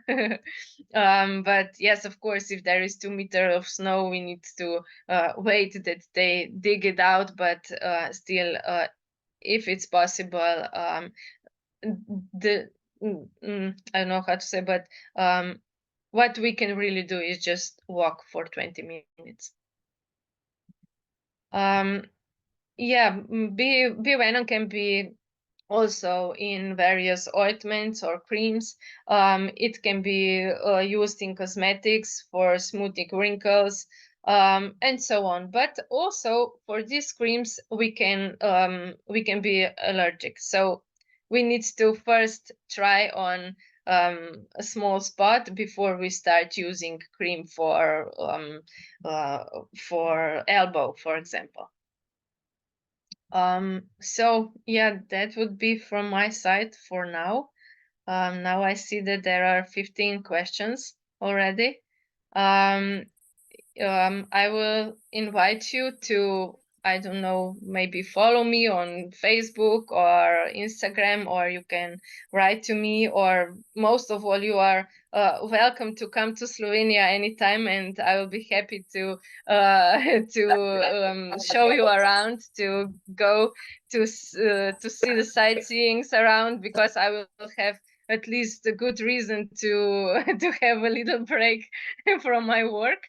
And yeah, maybe the last sentence that I would read is that a healer who is apitherapist is not someone that we go for health. This is someone who shows us the way to self-heal. And of course, he can suggest which products of bees we can use for improving our health. You are welcome also to buy my book, which is written intergenerational. So it means that if you read it to yourself, you will not feel stupid, because it can be read by children, by adults. It's based on Slovenian beekeeping. It's based on Slovenian hives, but bee products are, let's say, the same in 70% are all around the world. And if you are a beekeeper, you know, you will get to know how to use them properly, how to store them properly. This is all written in book. At the end of the book, there are also it's like manuals about bee products, which they are and how we can use them in apitherapy, so that we can let's say, help our family, help ourselves to be more healthy with improving our immune system. Thank you. Thank you, Nika. That's a very informative presentation you did. So I'll ask the questions and then you can answer them. The first question was, what about the design allows the bees to ventilate their hives more easily in Slovenia? What a design. So what makes the design of the bee house Yeah. to make their hives more ventilated easily? Um, Is it looser openings or yeah. is it more airflow comes in there? Actually, there is the rain is not so all the moisture cannot penetrate so deep into the hive because there is more stick together everything, and we cannot really open the upper chamber if we don't access it from the back. So the bees can go inside only from the entrance, and there is no chance, I mean, there is less chance to get moisture inside in general, because we can only access it from the back, and it's covered with all the building. It's not only the hive, but there are hives that are stick together one on another, and this is how the moisture is not coming so deep. The other question was, is there evidence on the venom therapy that works on arthritis? Have you done any work on osteoarthritis? I don't have cases. I didn't help with osteoarthritis, but rheumatoid arthritis, I had some good results. But it was mainly on hands.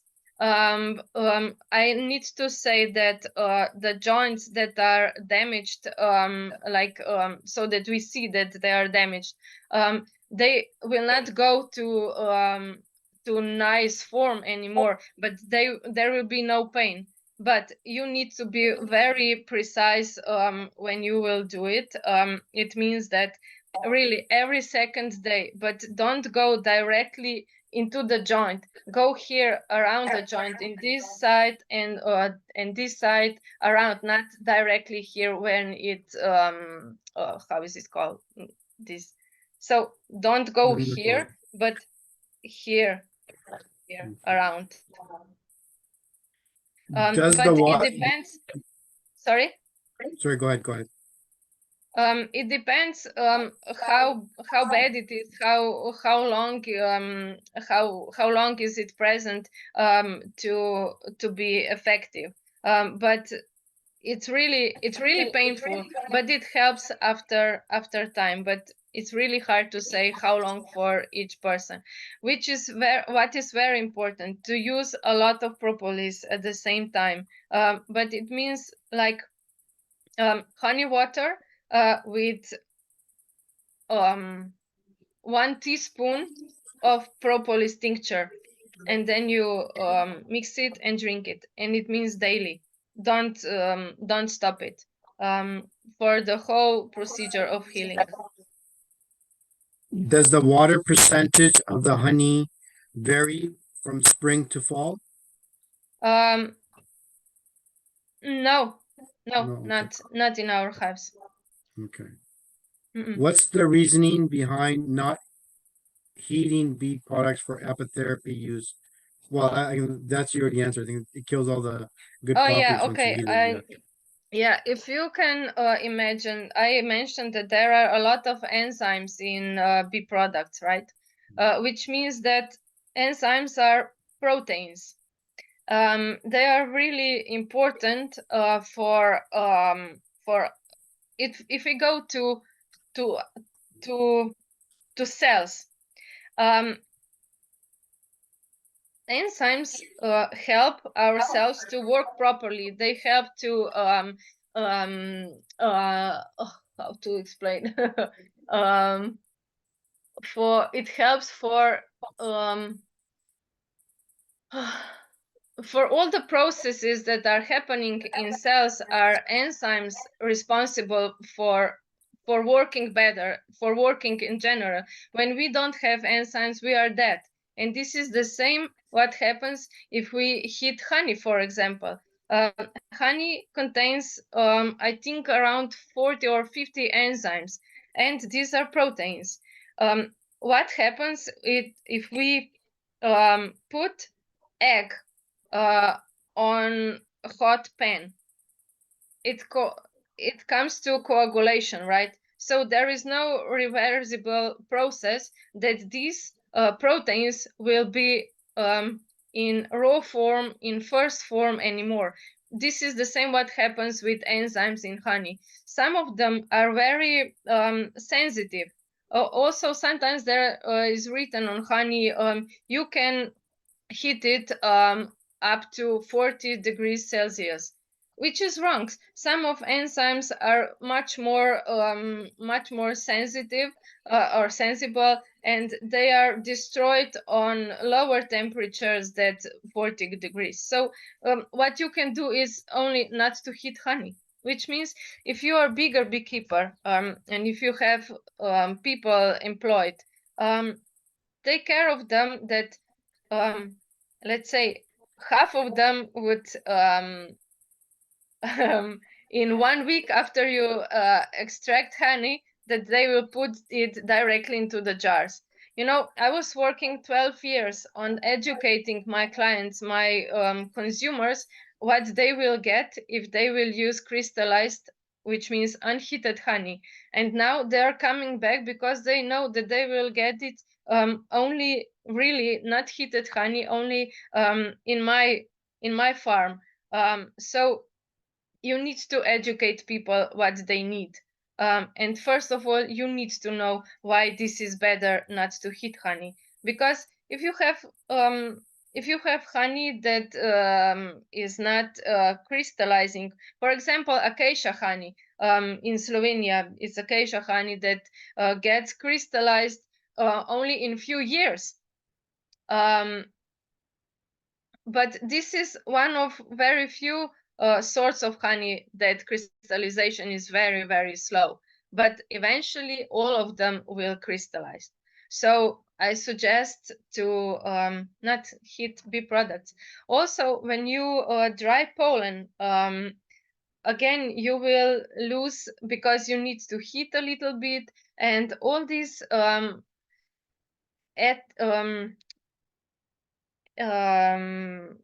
essential oils that are in pollen, essential substances, they will go into the air, and when you dry pollen, there is really nice smell in the basement or wherever you do it. But this is everything in the air. What you get in the pollen is only 30% that you would get if you don't dry it. So why drying pollen? It's better if you freeze it immediately. And again, you need to educate people. I always say that when they are coming to get pollen from me, they need to come with this ice bag.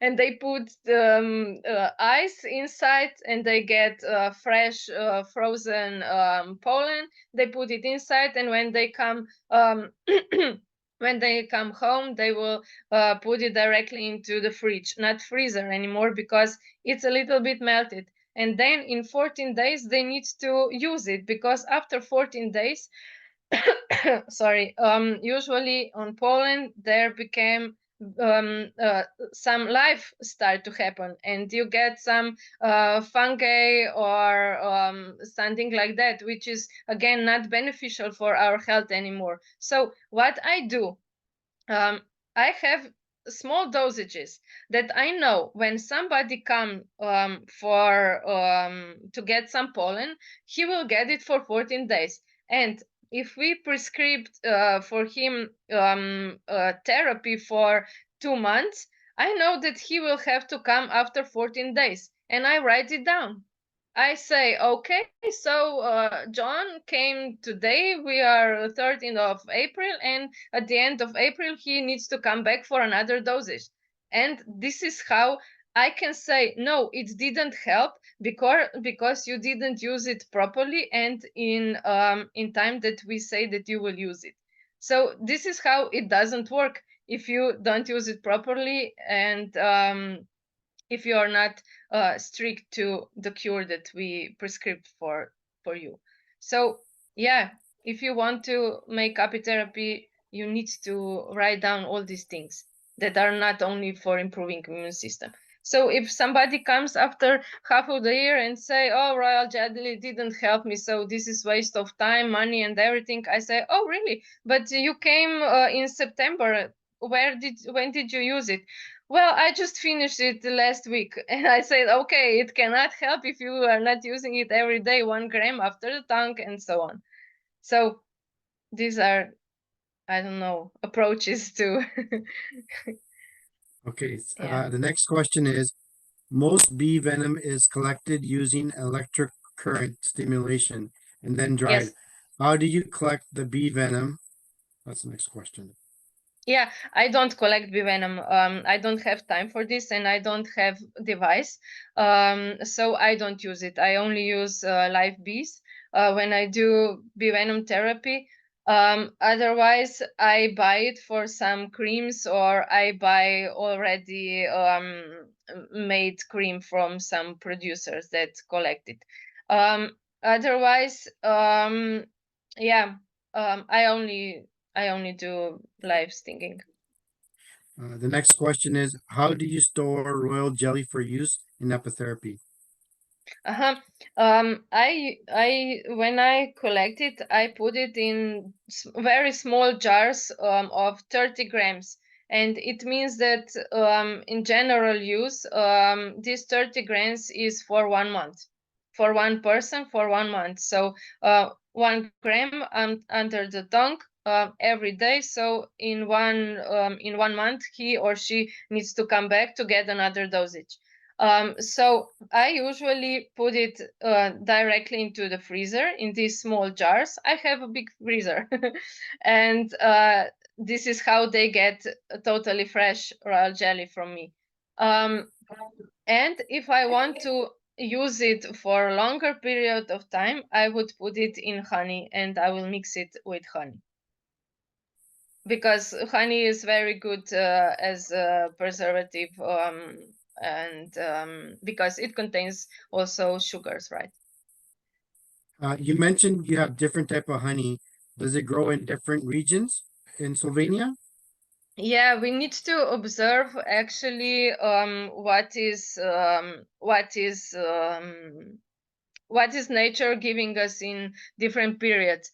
For example, right now they are collecting some floral honey all around Slovenia, but after a while there will be acacia will start to bloom, so we will need to transport our bees with caravans or with tractors to another parts of Slovenia so that we will collect acacia honey. After acacia, it comes linden, and we need to go around to see where are enough linden trees to collect linden honey, and then chestnut, and so on. So we are very active beekeepers. We move all the time, but sometimes if we have, let's say, good position, we can get different sorts, let's say floral, forestal, and for example, mix of linden and chestnut, because they are really blooming very close together. Linden is end of May until June, and chestnut start in last 2 weeks of June, and so on. So sometimes this is hard to really to get totally clean linden or totally clean chestnut honey. Depends on weather. If the weather is good and they collect enough linden, we have time and we can put out linden, and then we prepare for chestnut again those frames, but if we don't have time and if they are not ready to take it out, or so we leave it inside and we get mixed honey. And actually this mixture is really good, very beneficial, linden and chestnut. You mentioned about wax moth used in the tincture. Which Mhm. part of the wax moth is it? It's larvas. Larvas, okay. Mhm.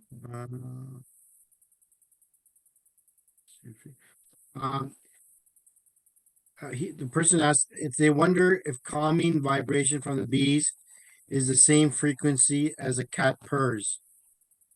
Do you have any correlation at all or something similar?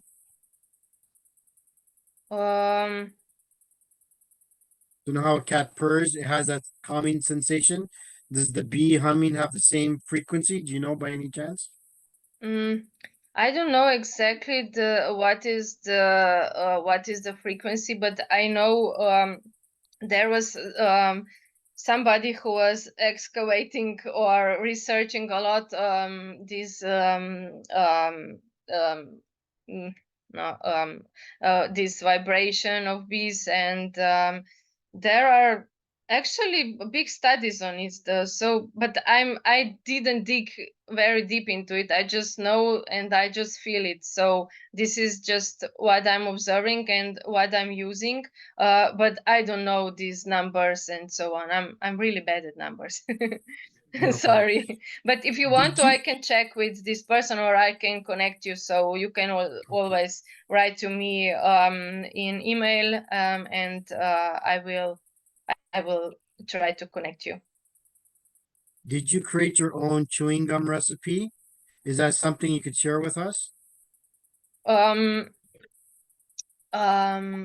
Yeah, it's just wax cappings. And I put I usually mix it like with filling. So wax cappings, when you open the combs for extract the honey, you just need to first freeze propolis, and then melt it with this mixture mix for coffee beans. And when it's frozen, it breaks, right? And we can get powder out of it. So let's say if I have 10 kilos of wax cappings, you need to be careful that there are not bees inside also. And then let's say 100 or 200 grams of powdered propolis, and you just like, let's say I don't know the word, but you just put it on it and then you mix it with hands. It's just like that. Sometimes you can get a little bit yellowish teeth because of propolis, but it really helps. Yeah. Are there government regulations controlling the sales of gums in Slovenia? No. How do you make aplarni? Okay. So when the drones are 6 days old, then you take them out with these with forks, like you would remove wax cappings, the same. And then these drones you would put in I need to translate this word, but there is a pot that has holes inside. What is this? Okay, so Like a strainer. Like a strainer? sorry. We call it a strainer. I Pot think with holes, so. right? Like Yeah, spaghetti, and for then the water to you come out. just smash it and pour it through it, so these hard parts will stay on top of it, but the liquid will go in another pot, which must be plastic or glass. Not don't ever use iron or something like that. So after that, when you smash it and squeeze it, you get a liquid like royal jelly, and you need to store it immediately in freezer. It's even more delicate than royal jelly. It can get bad very, very fast. So don't wait too long. It needs to be in half an hour stored in freezer immediately. So it needs to be fast. So drones, 6 days. Then take them out of the honeycomb, smash them, squeeze them, and the liquid use directly, put them in jars and freeze it immediately. Do you have any experience in treating subcutaneous lymphomas? No, I don't have this experience, but I can always ask my doctor. Okay. Yeah. I think we covered that question. I think that's it for question. Anybody else has any last minute questions? They want to come up on live? Sorry? I'm asking everybody in the group if anybody wants to come. They have any other I- questions they want to ask Nika Yeah. before we close it off?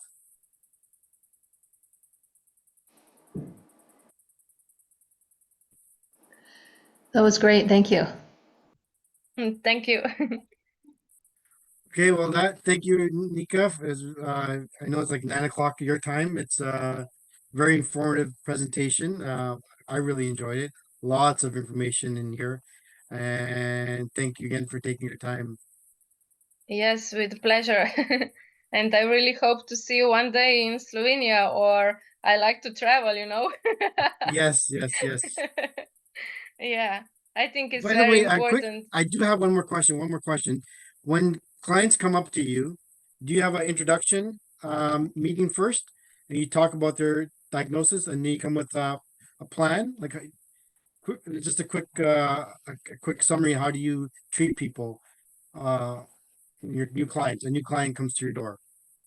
Yeah, well, of course, first we need to arrange the appointment, and usually, I never put out the diagnosis. I always expect that somebody who will come to see me, they will already have diagnosed what's wrong and what doctor said and so on. And of course, I need to know their expectations, what they are, what they want to achieve with apitherapy. And first, of course, I introduce them with apitherapy, what this is, what I can do, what I cannot do. Again, of course, as I said, healer is not somebody who will take care of health of somebody, but I can show them some direction that I think it will be good for them, but it's never only up on me. I can only do, let's say, half of the work, but half of the work is done by the person who's coming. So this is a real homework, like good nutrition, exercises, and so on. So yes, of course, first we go through all the procedure, what we want to achieve, and then until next time I mix products for them personally and so on. And I have time in this, let's say, 1 week that I speak with the doctor that I cooperate. So we make a real plan of healing if there is something really serious. So this is how I do. And usually, if there is not some kind of cancer, we would recommend first to make detoxification of the body, and it means honey pool massage is the first on the list. And then Perfect. starting to use all the bee products. So every time I will suggest drink honey water, because not somebody, but a lot of them don't want to drink because the water doesn't taste good. It doesn't taste at all. And they want to drink some Coke or something like that, which it doesn't go together with apitherapy, So first of all, we start drinking honey water first thing in the morning. never frozen or very cold drinks. Always needs to be body temperature and so on. It's really connected with a lot of things. You know, if somebody will every day eat hamburger or I don't know, something really bad for our health, and in the morning only use I don't know 1 gram of royal jelly, we cannot expect very good results in so in this time. I mean, we're not stupid. We know how to do it, but yeah, it's a homework. Actually, it's homework. There's one last question just came up here. Mhm. What is about late stage cancer that is incapable with apitherapy? Well, yeah. So, in case of with bee venom, we cannot use bee venom when it's really late stage of cancer. But before that, we can use a lot of propolis. We cannot miss it if we use propolis, for example.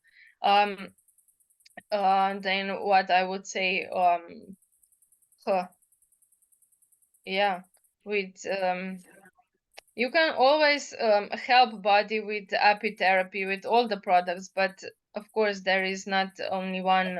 I mean, there is not recommended to use bee venom in some stages.